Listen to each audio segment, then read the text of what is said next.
trends right now is that it's looking a lot more natural. Everything is looking more like this could be your color instead of that's definitely a fresh dye job from the salon.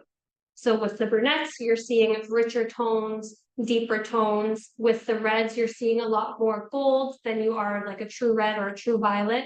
With blondes, you're seeing things that are warmer and less icy, which is very fun for us behind the chair. So we are very excited about that. But that's something that I think is a huge milestone, especially working behind the chair, is we've had clients for so long that are terrified of warmth. So therefore we are terrified of permanent color. And we are now dipping our toe into the water of transitioning the vast majority of our clients into having some form of permanent color on their hair instead of just being a bleach and shades EQ situation. So we'll take a look at how we achieve each look depending on what their starting point is. The font might be a little small if you're looking at this on a phone. I can see it on our screen here. We will read this out to you. I don't know if we mentioned it at the beginning, but this entire class is being recorded and it will be posted on YouTube after this. So if you missed anything, you will be able to rewatch it at a later date. It'll be up there forever for your enjoyment. And also you can obviously, again, reach out, ask us questions, look for support. We are here to help. So when we are looking at some of these color trends, focus on determining where to start with a client when they sit down in our chair. So when you have someone sit down, we'll talk about how to achieve some of these looks on someone who has a lighter base color or a gray base or a combination of both. A good example of this would be some of your natural like, dirty blondes wanting to look like a deeper brunette, or a client who does have gray roots looking to get coverage while maintaining like a rich copper. So the main thing we want to focus on is depositing. I was like, hey, are you busy tomorrow or Monday? And he be a custom blend of like color fusion, color gel oils, that's going to create depth. And then yesterday morning, he messages me like, want to make sure that hey, babe, what are you doing later? Not fucking I'm like, we'll talk to you about all the different sorry, Anna, can you mute yourself, please? What about? We are also going to talk about toning down. And then he goes, I'm off at 10. So during these transitions, a lot of the time, if you have someone that has blonde in their ends or faded color from the sun, you almost want to double down with your shades EQ. And with these looks, it gives you that opportunity while the root color is processing to go in with your first fill color or your first transition fill color before then going back in with the shades EQ and glossing the entire thing. And also what that ends up doing is when you do that second gloss all over everything, already these permanent colors do have an immense amount of shine, but when you go in and then you layer over top with shades EQ, it's like unbelievable when they walk out. Exactly. And similarly, when we are working on clients who might have a similar level or a natural, a level or two different from the look that they are trying to achieve, the process is going to be the same, except we are maybe going to reach for a different product. And like I said before, we will talk about all of that in a few minutes, but you're just kind of choosing from the portfolio which is going to best suit your client's needs, which is going to be the easiest for them to maintain going forward, and what's going to achieve their desired.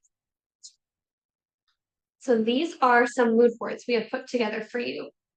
So if you can see in this one, basically everything is about shine. It's about monochromatic. It's about super rich. It's about luxurious. It's effortless, right? So nothing is really done anymore, right? Nobody wants to see that like money piece in the front. It's all about that really subtle. There's like the subtle ombre where even the ends are all lighter, but they're like half a shade lighter. So it truly looks like you've been out in the sun, or it's just like the natural, most faded hair. And you're seeing very similar looks amongst your redheaded clients as well. For a long time, a lot of our redhead clients, or what might have been a fashion hair color client, is going to want a little bit of dimension in their hair. They're going to want to maybe create a tonal look with multiple formulas in their application instead of just one root to end match with a root color and a shade EQ gloss in the end. And then with blondes, we are starting to see warmth, like we mentioned earlier, which is very exciting. We are calling it the seasonless blonde.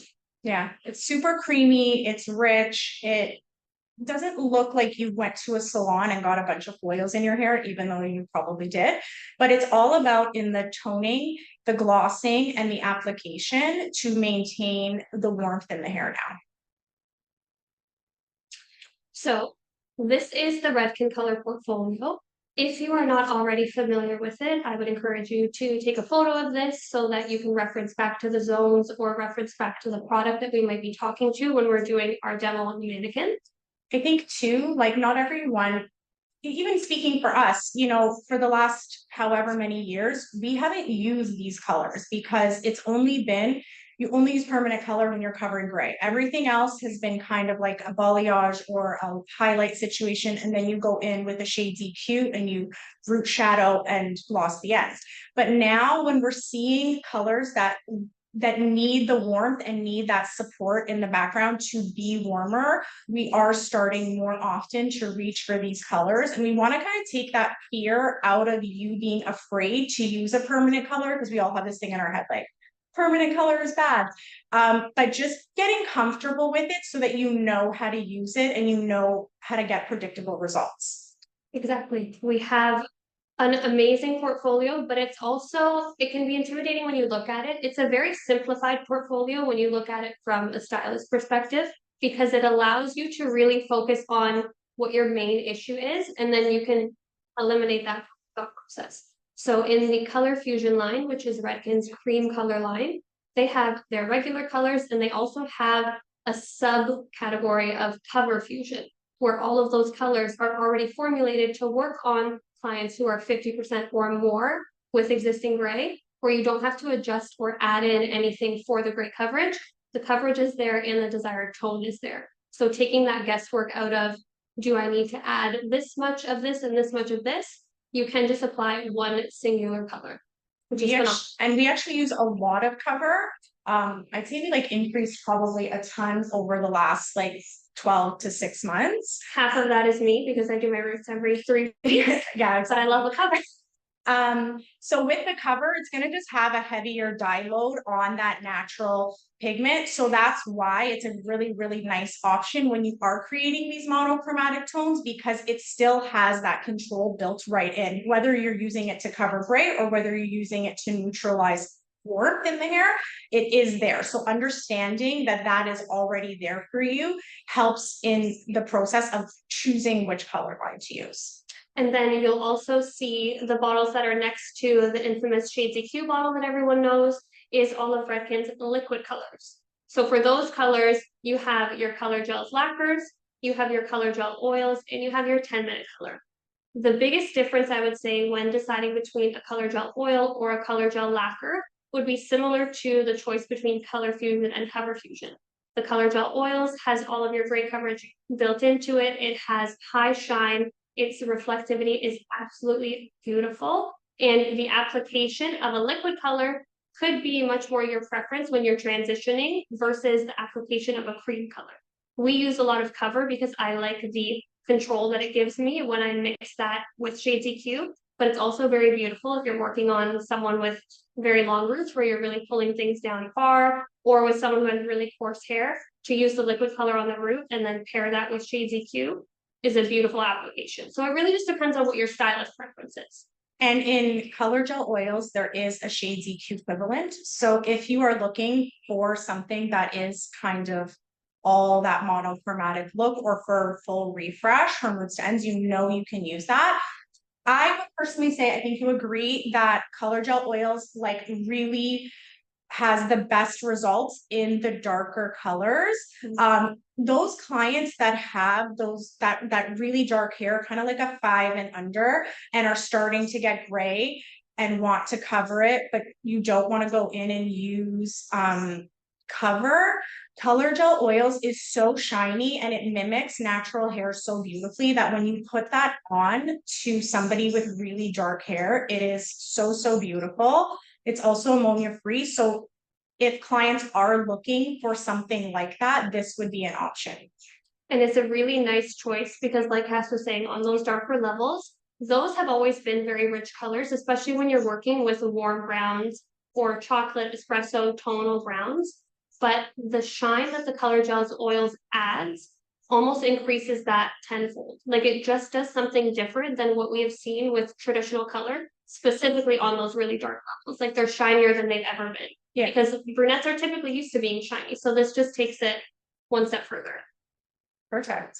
So I think we are about ready to dive into doing some hair. One more thing before we get in. I just want to emphasize the fact, if you're not familiar with Redken and the way we talk about zones of the hair, when I'm doing my application, I will be doing it in different zones. So zone 1 is kind of about 1 to 2 inches away from the scalp. That is zone 1. Typically, that's where we're going to use permanent hair color. Zone 2 is mid shaft. This is where traditionally we've always kind of gone in with shades EQ. Now with the difference in celebrity hair trends and this whole thing of like monochromatic and really rich and getting pigment back in the hair, now we are kind of pushing the limits there and bringing it down a little bit. Obviously it's all about your starting point. It's all about hair integrity, and you know, you're going to make that decision during your consultation. But and then zone 3 is still shades EQ, or like we said, after you go in and you do a beautiful shades EQ gloss from zone 1 all the way to zone 3, you know, you're going to figure out how you feel most comfortable getting the application. We're going to give you some ideas, and then obviously, like, we're all creative, so just go back, do whatever you want to do, and obviously like tag us and let us know so that we can see how you feel about it. So because we are the only Redken duo, you have the benefit of one of us can be working while the other one is answering questions. So we really tried to breeze through the information portion of the session as quickly as possible so that we really could get you to the bread and butter of what we want to see for today.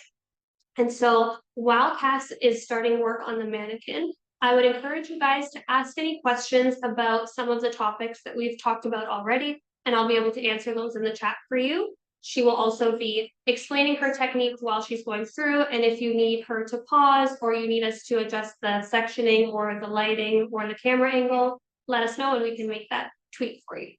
Give us some hearts if everybody's feeling it, if you're still good. I'm gonna get started. Seeing some parts on the screen. So the look that we're doing for today, this is our mannequin. Give me a thumbs up if you can see her and you can see the dimension in her hair. I'll push her to the front. We felt like she looked kind of terrifying when we were having just a mannequin head to the front, but we have the front and then we have the side. So it is a deeper application at the top. For today, I did use color gel lacquers. The reason I do use color gel lacquers, or did use color gel lacquers today, is also because she doesn't have any gray. So I wanted to take her down a little bit in level, but I want to maintain the warmth. So this is my girl one last time. We're gonna bring her back at the end. Drop some names of what you think we should name this girl, and then she's gonna make her debut at the end. It's funny because I thought that she looked like a Bambi right away. That Bambi? Yeah, that name came to mind. Actually, it's like me. So I was like, when I was doing it, I was like, Sandra? is it super vain of me? I don't think so. No? Okay. Well, you're the boss. So if I can get this in. Okay, so we're not spending too much time on a zone 1 application. So I've already done 3/4 for you. I'll show you how I do the last quadrant and how I leave out the hairline depending on how much dimension I want. Again, Jess, if you want to pop these into the front or read out what I did today. So it might be mirrored in the screen. I can't quite tell if the camera will focus in on it or not. Now I'm like a real influencer. So the products that we use on the root is going to be a combination of 4NW, 4NG, and 4NA. We will also pop those in the chat at the end of the class, just in case anyone wants to write them down. But they are just mixed, I think, equal parts for all three. Yeah. Just a A combination. little bit. I did equal parts of the NW and the NG, and I did a little bit less of the NA, mainly because this is mannequin hair, but there is no underlying pigment. But on a natural, on a real client, take into accountability what the underlying tone is and how much warmth their hair tends to pull. Someone like me, for example, you can see, I obviously pull a lot of warmth, so I am very, very fine with going into something that's a little more heavy on the ash side, because in a permanent color, once we're using that developer and the permanent color and it's opening the cuticle and going in, you do reveal some of that warmth. So you kind of can think of it as balancing when you're using something that's ashier in your formula.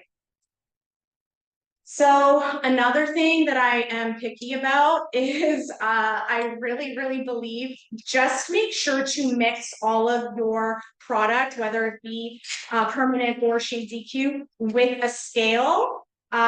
Consistency is key here when trying to recreate a look and when determining what you want to do. So if your guest comes back and they say to you that like something didn't work or it was too light or it was too this, you can just really finely adjust your formula when you use a scale, and you take all guessing and out of it, and you can just comfortably apply. So Pull it even a little bit closer so Yeah. that everyone can see nice and detailed. So this is her side profile for the camera. So one thing that we want to mention while Cass is going through and just refreshing this root in the zone 1 area a little bit is it can sometimes be confusing to determine how far down to pull your color when you're working on a client that doesn't have any existing depth in their color. So your solid color blondes or your very light canvases that are wanting to go dark. A rule of thumb that I like to keep in mind is the money piece is called the money piece around their face because you want that to be the focal point of this canvas that you're working on. So we won't see such typical prominent money pieces in a lot of these trends now, but we do still favor a more natural look in the sense that the root needs to be softer, the face framing still needs to have some dimension to it that's different from the rest of the hair. So wherever your money piece is, when you're working on your client and their head is just at a natural position, I want you to take a step to the side, look at them from the side profile, and make note of where your money piece is starting. So if it's starting right from their hairline, you want to make sure that this spot, when you're looking at it from the side profile, is the highest point of lightness that you're going to see on that model or on that client. So in this mannequin, for example, the way that her head curves and it's slightly round towards the crown, she's adding a little bit more height there naturally just with the shape of her head. So if we keep our root the same distance there that we do from the front, the blonde is actually going to raise up towards the back of the head. And that's going to take away the brightness that we're trying to achieve around the front of her face. So similarly, if you're working on a brunette whose money piece is going to start around her cheekbone or where her light face framing is going to start maybe around the cheekbone, you want to make sure that from the side profile, nothing in this area is going to start any higher than that, if that makes sense for everyone. That's typically how we look at it when we're trying to break down side profile. Also, another thing is the way I apply the gel colors. When you're using the gel colors, if you're finding that it's very liquidy, like you can see right now, this is not coming off of my brush. You need to whisk the color gel lacquers and the color gel oils for probably a minute longer than you think. So really get that and get that texture, and you want that consistency where it is a gel color. Also, another thing I like to do when using the gel, so I'm going like diagonal back, that's going to help me to make sure that I have that blend and the diffusion, what Jess was talking about. I just kind of tap it on at the top, push the color right on, and then I pull down as I move further down in my diagonals. And you can see just the softness that that creates, even as she's painting it on. When you're working with anything that is horizontal or vertical in the hair, that's always going to be very harsh. Anytime you're trying to create softness, you want to see diagonals. So in your head, I just want you to keep saying diagonal, diagonal, diagonal every time you're going through and painting your client's hair or placing a foil, because it's really going to achieve a much softer result than if you're working in a traditional sectioning. And then something else that's really fun, and by being able to do this kind of placement where you're a little more shallow at the top and a little deeper in the bottom, this is like a way to do something fun even with a root application. So now you can change your root application to being a custom color, and it's going to look more expensive and it's going to look more luxe when you're doing something where there's an actual technique involved, instead of like sectioning the hair into 4 quadrants and then just going and doing the roots that way. So like right here, you got to think of it as if you were doing essentially the second step and you're doing a root shadow and you're building that foundation into a one-step service. Yeah.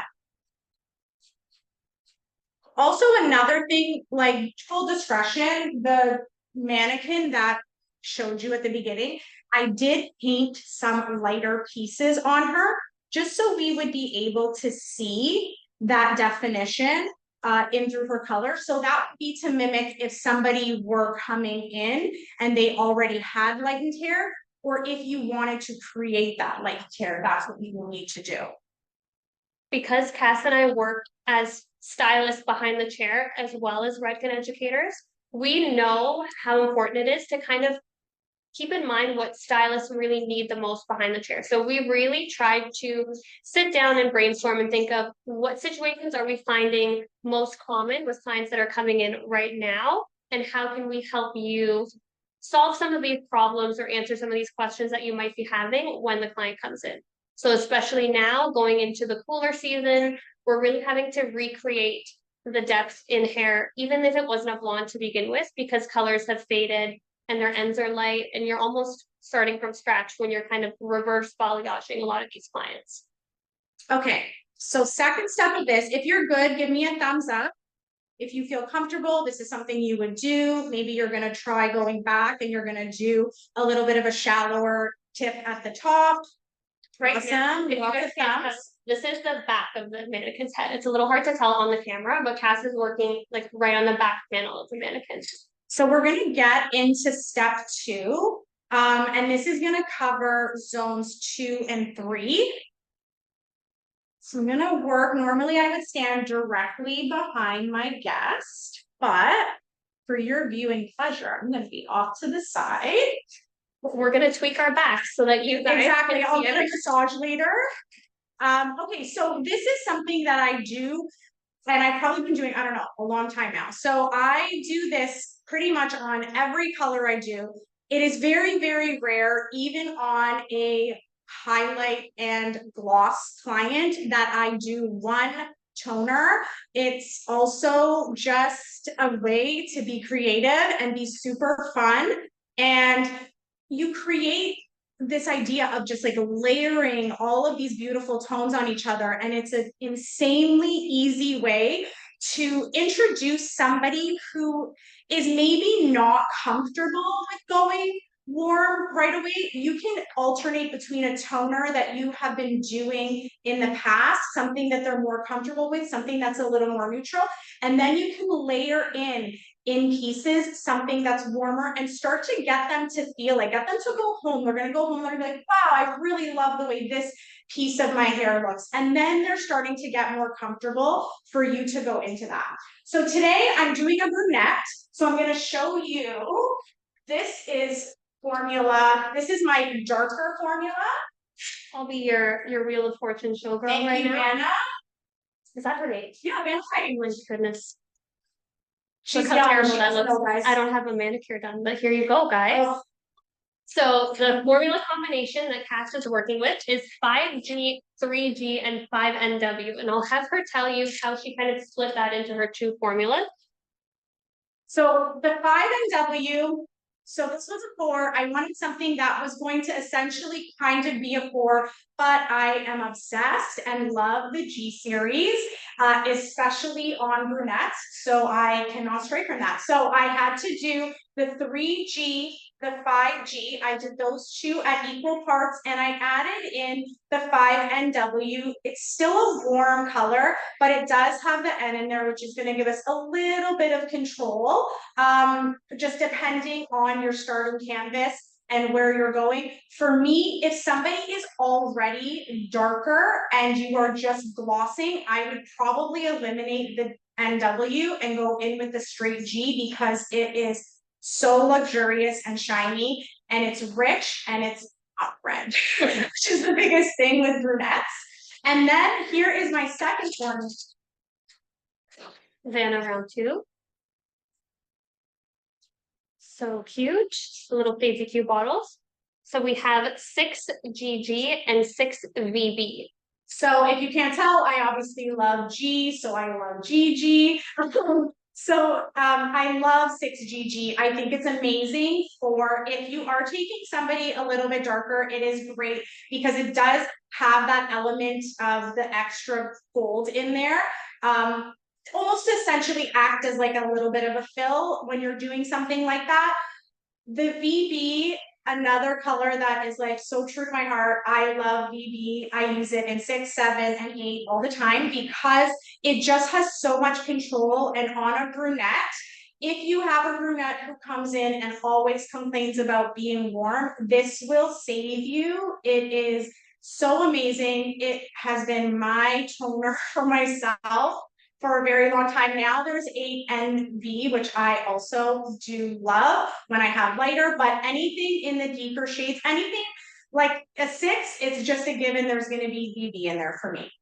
Okay, so what I'm going to do here is I always go in, and the way I do it, if you want to have it insanely diffused and you want to make sure that the colors just really blend together, take your tail comb, you point it down towards the head, and you're going to weave out a zigzag section. Is that looking good? Yeah, it's pretty zigzag. You guys get the point. When you're doing it, something that I found was kind of challenging was the comb. Make sure to really hold your comb almost like a pencil if you have a hard time getting a defined zigzag, and make sure to point the comb where you want it to section. So if you're holding it up like this and trying to section like this, that's don't get that clean line where you find things can start to get blurry or messy. Especially when you're working on hair that already has color sitting on the root instead of just dry hair. You want to make sure that you know you're really achieving the line when you might not be able to see it because of the color saturation. Okay, and for demonstration purposes today, I am using yellow kicker in place of my 6GG 6BB, and I am using red kicker, which I have heart palpitations just even thinking about using this color right now, straight on the hair, just for the mess purposes. I'm not messy. Another little tip I have, sometimes you can get confused, obviously, when having two toner bottles. Just put a little elastic band, or if you like to sit a sticky note on it, I also use 2 different bottles when I'm doing colors that are 2 separate so that I can remember. And I also try to place them on my trolley, like the light on the right, the dark on the left type of thing, to make sure that I stick in my brain. So you're going to find whatever works for you in your brain. Those are my 2 things. So what I do is when you do this, it's always best to work in sections of 3, 5, 7, so odd numbers. For me, I am a brunette and I want her to be dark, so I'm going to apply that darker shade in both corners of the hair.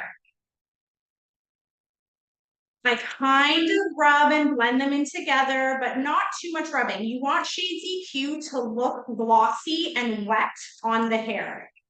If you have a problem where the hair is tangled and that's why you want to use the comb, something I like to do is if you know that that's going to happen, you have a guest like that, I just give it a little comb before I apply the gloss so that I don't have to necessarily do it after. I'm gonna come on this side just because I think it will be better for my arm. So again, glossing these all the way down. When the colors are different like this, like with the red and the yellow kicker, I do have a towel and wipe my hand in between. And then I alternate back to my first gloss.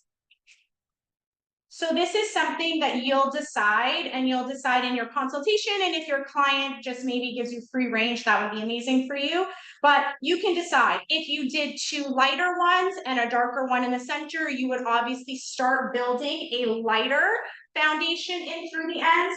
But if you wanted to keep them darker, then you would start with the darker. So then I'm going to drop down my next section. Again, point the comb down. Zigzag.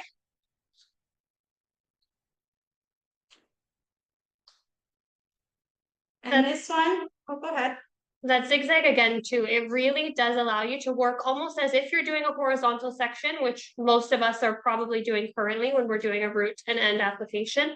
But those diagonal lines of the zigzag are going to create softness. And similar to what Cass was mentioning before, being able to use that creative freedom behind the chair to pick and choose where you're placing those colors is also going to allow you to be a little bit more mindful when you are doing your client's hair. A lot of the times we can get distracted. We're talking to them, we're showing them different things, we're talking about the news and their dog and the weather, but having to alternate formulas forces you to be a little bit mindful about what you're doing, and it brings you back to actually applying the color instead of just being robotic and just doing it through muscle memory. So I usually just kind of like brick-lay place them with their pattern from underneath. If you're really particular, or maybe you're doing colors that are a little more high contrast, you can put foil between if you feel like you need to, or you can lay a towel over the top. You know, you're going to use your discretion and see what you need to do to feel most comfortable. Like we said, with a lot of these colors that we're seeing right now, they are very tone on tone and they're not super high contrast. So a method like this is really good because you're working with tones that are within a level of each other. She's working with essentially 5 and 6s. So you're not so concerned about them touching or a little bit of overlapping, which allows you to be able to do it all freehand, working and painting it onto the hair.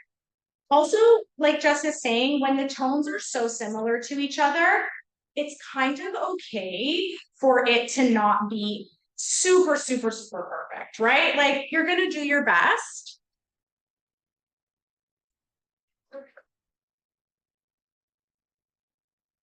And then I always like just kind of group it. You can group it with the guy underneath. You can twist them together if you needed to do that. Again, being able to take a step back visually and really see where those colors are starting to fall. If it's starting to read like it's dark overall or light overall, you really need to be able to treat this like it is a creative art project instead of just we're covering up roots. Yeah, exactly. Start to be creative. Like the number one thing that I really love to, you know, emphasize to people is to take a step back when you're doing the color and just see where this hair falls. Like this, maybe they have more density here and maybe you want to pack in a little bit more of that darker color to really maintain that depth. This tends to be an area where, you know, there's no sun. And so in here is a really beautiful place to place a little more dark, to have a little bit more shadowing happen so that the color on top can sit over top and lift. So with that being said, I am going to so I did 3 on the bottom. I did 5 in through this next one. I'm going to bop back to a 3 again. And I'm going to just leave the 3. And then I'm going to get super crazy, guys. I am going to take the darker, I'm going to place it on either corner all the way from the top to the bottom. And this is where I really want to challenge you to get creative in your application and do something that pushes you a little bit and just think of color in a different way and color application. Like at the end of the day, you can think this is a really boring color when Sally walks in and wants, you know, a root and a end color. But if you can do something like this and make it super creative, this is going to set you aside from the other stylists who are just going to go and put one color all over. So another thing I'm going to do here where I'm encouraging you to play is I'm using the darker color. I'm blending it to here. And does anybody have a guess at, oh my gosh, what am I going to do next? Anyone? Put it in the chat. And then I'm going to use the lighter color on the edge. So even just blending these two colors together, and you can think this is a 4, a 5, a 4, kind of like a 4, 5 in here, and then into a 6 at the ends. You do this on Sally, and then Sally is strutting out of the hair salon because she's gotten the same service she's always used to getting with a root and tone, but somehow today it looks better than it ever did. And she's watching you paint this head like Picasso behind the chair, and she's seeing, okay, this stylist really has a unique like talent. But realistically, we're just working in different sections, and we're just placing tones in different zones. That's all we're doing. So again, this is completely up to your discretion. I am never going to be the stylist or educator that's going to give you a exact, like, go here and do these 20 foils and you're going to get this exact result. I am all about creativity and encouraging you to push your limits and to play a little bit and see just where it takes you. And then you can start to get really, really excited. Like these techniques that we're showing you aren't necessarily like scripture techniques that we use within our salon that are black and white that we don't veer from. These are just things that we find have achieved the result we're looking for intentionally instead of just getting there by accident. Like when we first started transitioning some of these clients, I know me personally as a recovering overfoiler, I was going in and I was doing low lights in a foil, highlights in a foil, a root shadow, a tone. I was taking these tiny sections because I wanted it to be so blended. And then client was leaving with something that almost looked solid because the sections were so thin that on those monochromatic looks, they almost didn't exist. So it can be a little bit scary to take a big chunk and another big chunk and have it be 2 different formulas and you're worried that it's going to look stripy. It ends up just creating like beautiful tonal ribbons throughout the hair, especially with that top being dark. Exactly. And then it's just, you know, it's something, this technique and this idea of alternating your formulas and freehand low lighting, this is something you can do in between foils if you're trying, again, to get that client to get into something a little darker. So say you go in and you do some foils and then you decide you're going to go in between some of the foils. And this is where, again, I encourage you to like take a step back, look at where her hair is sitting and be like, you know what? I want to see a little bit of a WG there. Like, let's dip our toe into that and start transitioning all the way over. Or if you do something like that, Jess was saying how, you know, she's doing all of these things and then they all end up being solid. When you go in and you do in your first application, your foil, and then you go in and you do some freehand low lighting, and then you go and gloss over top of everything, like that strand or those strands that you've darkened already in the first place, those are already on round 2 of Shades EQ and they are going to look fantastic and they are going to last. Around the face, this is again full creativity on your part. You can do, if you want it to be a little more dramatic, say, you can do a straight line, so a diagonal back that goes straight, and you would layer the colors one on top of each other. You can drop the whole front out. On my mannequin today, I did 3 sections in the front. I love dark hair, so that obviously went with the look that she's going to be a bit darker. So I kept everything around the perimeter and the baseline to be dark. So I'm going to go back in with my dark formula. especially on those old highlight clients. Like Cass is referring to it as her like dark formula. This is the brunette formula. This could also be used on someone that's looking to transition to like a soft level 7 base with a level 8 on the ends. Those clients that were really super blonde and that side panel has gone super blonde because they just want to have a super blonde ponytail. Now you're going to really take that whole section and go in the opposite direction and make it dark, because you're trying to create depth that's going to allow some of those ribbons in the front to pop. And again, just the way I'm placing the shade DQ, like we're not overworking anything. It needs to be glossy and shiny. And placing everything kind of just back and away from her face. At the top here, if you want to really ensure you have a really solid blend, you can give a light comb. You can always start blending right away.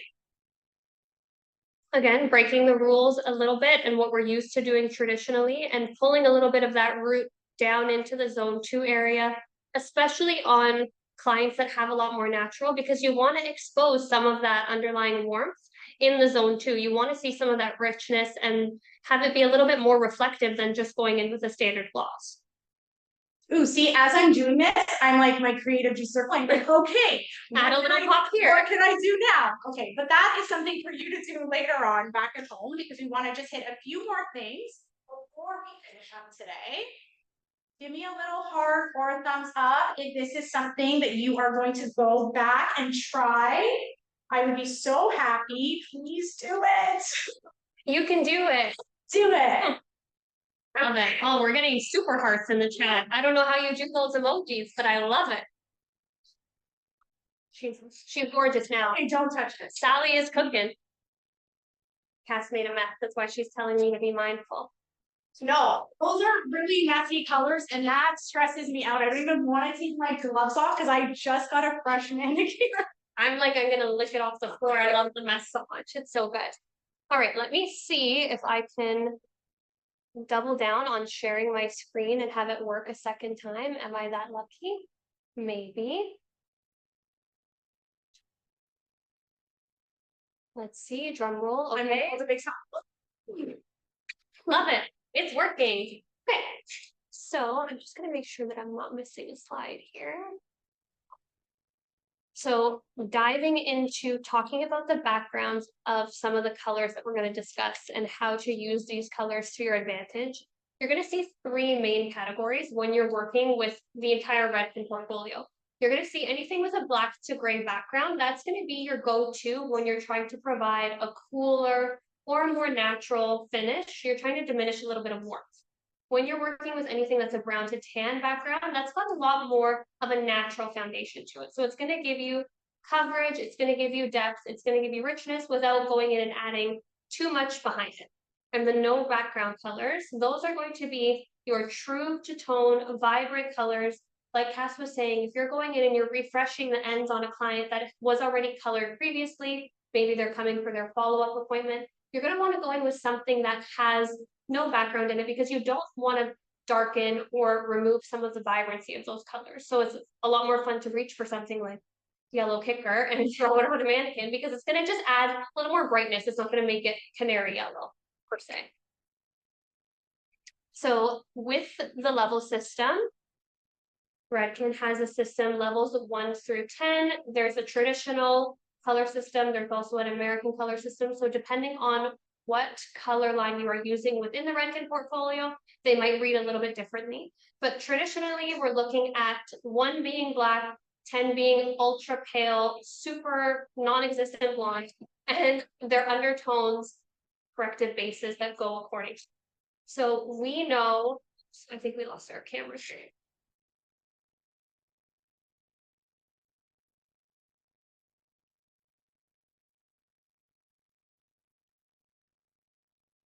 Just give us a second for technical difficulties. Let's see.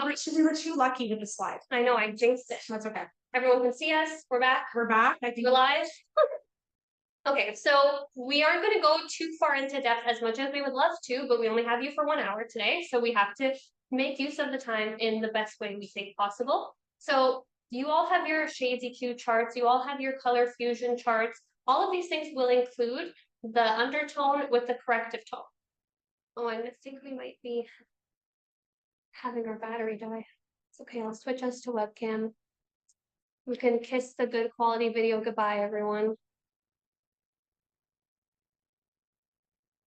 Solid 45 minutes. There we go. We almost got it, but this is us in our regular or basic camera. Okay, technical difficulties aside, our apologies. I'm going to jump over to the next slide. So again, another example of the color wheel when we are working with undertones, the easiest thing to do when you are mixing is refer back to the chart. Do not think that you are going to have all of this memorized. You might have the color wheel memorized, but you're not going to have every undertone of every color that is in the portfolio memorized because we are human and that is impossible. Also, I think too is like sometimes when you're in a situation where you are maybe a little nervous and you are just getting back into using permanent color, you can make mistakes that are something you wouldn't normally do just because you're a little bit overwhelmed. Going back to the foundation, going back and looking at the color wheel, looking at the undertone, it's just something to give you that little boost of confidence that you're like, yeah, this is the right thing to put on there. I am going to put a violet on there. I am going to put a blue on there. That nice little safety net. Yeah, exactly. Yep, so like I was mentioning earlier, we do have the 2-level system. So again, without putting too much pressure on yourself to memorize everything, go back to your book and refer to these anytime you are unsure of what you're going to be mixing and how to formulate.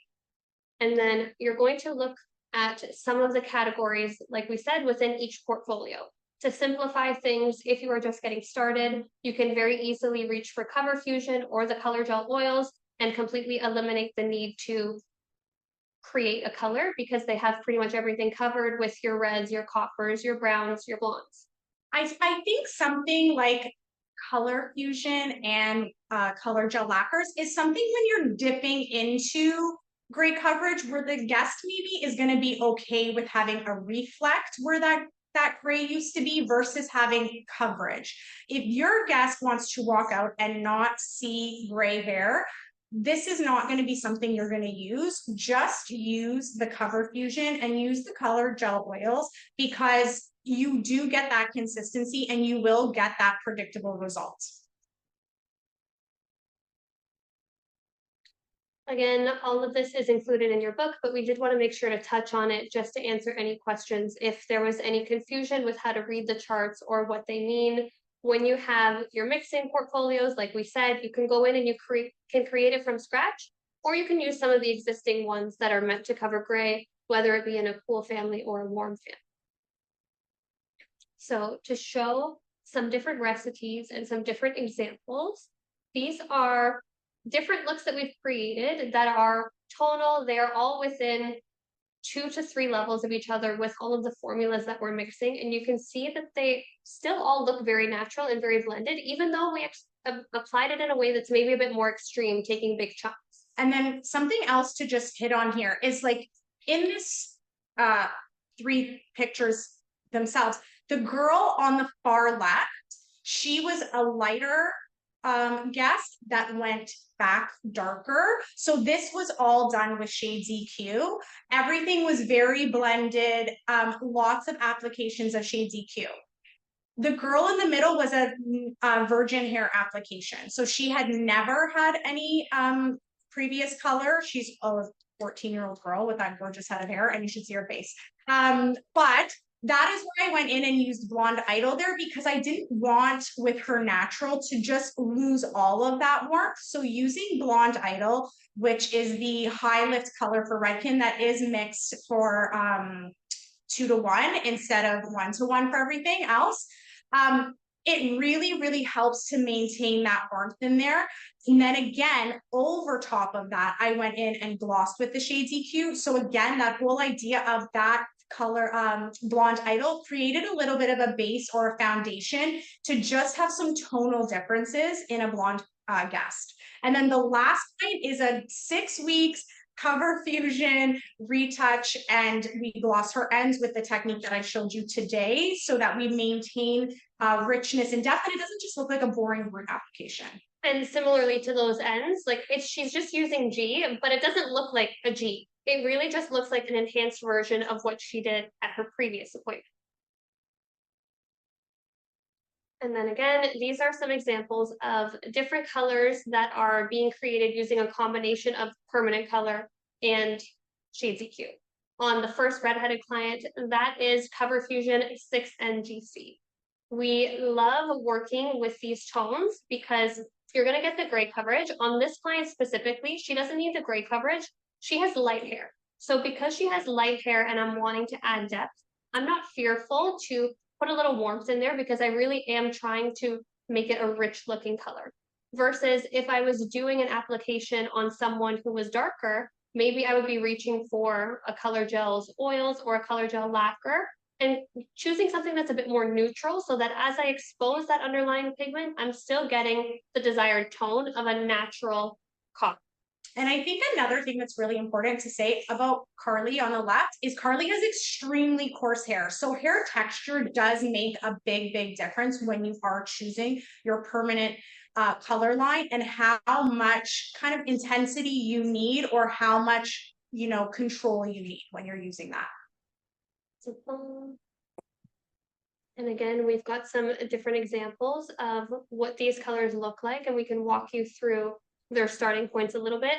I know when you were first starting to dip your toe into playing with undertones of hair, it can be a little bit intimidating, but if you use the rule of thumb that when you are working at a natural or similar to natural level and you're doing a tone on tone, someone who is a natural 6 that wants to look like a rich level 6, sticking to anything that is a standard color fusion or color gel lacquers is going to just give you a little added depth, and you don't have to worry about it going too red or too orange or anything like that because you're playing on tone. When you start to experiment and you start to shift bases, you want to work in your favor, you really just need to sit back and formulate with intention, choose what you're mixing, know what underlying pigment you're going to expose, use that to your advantage. So if you want someone to get to a level 8 and they're sitting at a level 6, naturally when you're lifting through all those levels, we know that the underlying tone is going to be a lot of orange, a lot of yellow.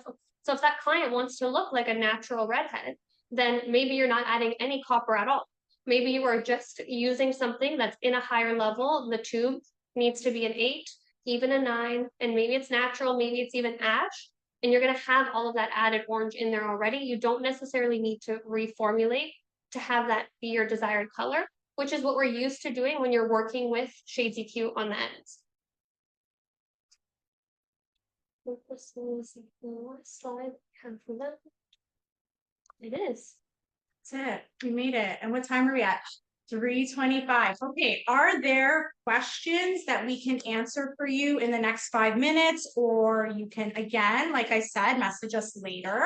But feel free to add anything, comments, if you're excited, what you're going to try. We did go in and we put the formula share inside the chat. If anyone wants to screenshot it, for anyone that is not watching this live, I'm sure we will include it in the YouTube description, or you can always follow us on Instagram and DM us, and we will answer you because we're not a Kardashian. We answer our own Instagrams, regardless of how good our lighting was the first half of this. Yeah, exactly. Guys, I really, really want you to look at the lighting setup after so we can give a little bit of, that's all Jess, that's not me. So she really worked it for you. Cass has natural bone structure. I need a little bit of help from the lighting. Like now we're on a webcam. I'm sick looking. So we really, really, really want to thank you for taking the time today to listen to us yap. And hopefully you were able to take something away. If this is just a refresher for you, we hope it was something that could add a little bit more inspiration, just encourage you to get behind the chair and do these things that maybe you're already doing, and know that you're doing them with intention, and that when you're executing them with specific results in mind, and you're going to achieve those results once you know the why behind what you're doing in the chair. And I think if you didn't learn anything and we just gave you a big confidence boost, I am totally cool with that. I'm happy. Yeah, exactly. Go for it. Be like, you know what? I could be on there. And maybe next time it will be you. That's very true. We've got a few comments. Thank you all so much for your feedback. Oh, Okay, gosh. pass the tag in. Have I coughed my lungs out again? Any formula ideas? If you aren't already a member of the Redken community, you can join our Facebook group. You can follow our Instagram because we are constantly sharing more and more and more. Every day it's a community. We love the participation from you guys. Thank you. I'm so blind. I wore glasses so that I would be able to see. She can't see with the glasses on. I still can't see. I'm like, Jess, you need to sit closer. Another hot tip as a hairstylist, drink out of an obnoxious water bottle with electrolytes to stay hydrated during your day. So you don't cough like me. Again, He doesn't drink water. We don't. Thank you guys so much for today. That is a wrap for us. We hope that you have something relaxing and pleasant to do after this. We have to go pick up kids from school. Yeah. You enjoy your time and go create some fantastic looks behind the chair. We'll see you again soon. Thank you. Thanks, everyone. We appreciate you.